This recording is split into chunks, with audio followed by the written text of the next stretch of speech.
Depuis mes débuts, ça a toujours été le cas. Je ne travaille pas du tout sur tout ce qui est traditionnel, c'est-à-dire le look traditionnel. Donc j'essaie à chaque fois de montrer ce que j'aime moi et créer des coups de cœur.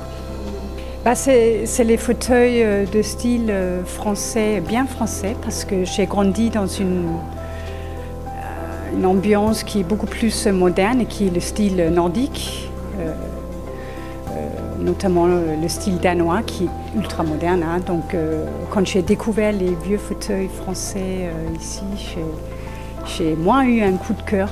Et après, bon, les tissus, les couleurs, ça a toujours été mon truc. Voilà. Donc ça est venu tout naturellement.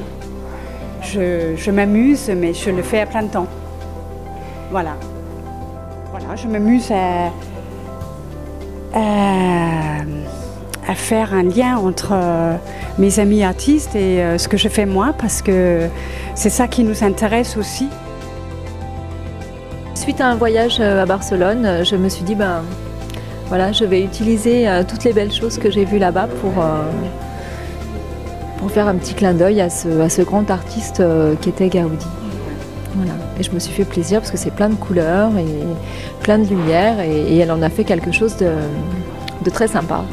On se fait plaisir et puis on essaye effectivement de créer des coups de cœur et de faire des choses qui nous correspondent et qui donnent envie aux autres, qui font du bien.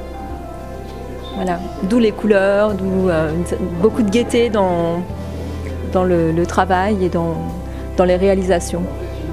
J'ai commencé la photo à l'adolescence, voilà, avec un copain qui est resté depuis mon meilleur ami, mon plus vieil ami, quoi, si vous voulez, depuis 50 ans maintenant. Lui s'est orienté vers la photo professionnelle, moi j'ai fait un tout autre métier, sans jamais abandonner totalement la photographie. Donc à la retraite, j'ai décidé vraiment d'assouvir ma passion et de me lancer à faire quelques petites expositions. Et là, grâce à Isabelle Gonnet, j'ai pu exposer ici à la Maison Flotte, qui est quand même renommée, connue. À la base, photo couleur, uniquement, et ensuite on retravaille au gré de l'inspiration. Puis des petits délires de temps en temps. J'appelle ça mes petits délires. Parce que j'essaye de rendre original une fleur. C'est très beau une fleur, mais on est habitué à les voir comme telle. J'essaye d'y mettre une petite touche personnelle. Voilà. Donc tous ces artistes m'ont donné leur droit à l'image pour que je puisse créer à l'intérieur de la bâche qui a été décrochée après l'événement. Alors il y avait un très grand sac très beau, mais il y a une Sanarienne qui l'a acheté le premier jour. Voilà.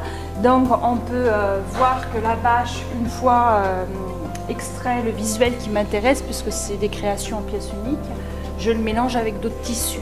Donc celle-ci, je l'ai mélangée avec du velours par exemple. Celui-là, étant sur un blouson en cuir, j'ai travaillé le dos du sac avec du cuir et c'est un cuir qui est assez intéressant puisqu'il est extrêmement résistant. Ce sont les dos de canapé que je récupère quand les gens jettent leur canapé. Les dos sont souvent neufs, donc ils sont découpés ou voire il y a quelques Sanariens qui m'en amènent à l'atelier puisqu'ils savent que je travaille avec. Et sur ce sac-là, j'ai laissé donc le nom de l'artiste sur le côté. Voilà, ensuite, pareil, là c'est un aquarelliste international australien qui m'a donné ses droits à l'image pour travailler sur son visuel. Et j'ai découpé la partie qui m'intéressait et j'ai pris du cuir nautique pour faire le contre-sac.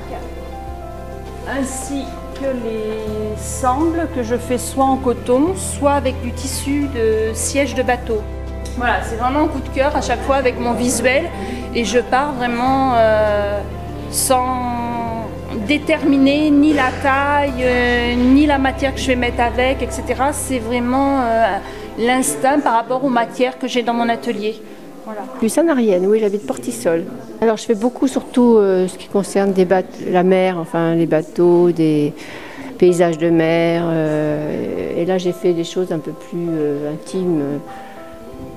Puisque le thème de l'exposition ici c'était décoration de la maison. Donc j'ai fait une série de pots, de vases, de fleurs, enfin, dans des tons soit taupe, gris assez neutre, soit un peu plus coloré, un peu plus gai. Voilà.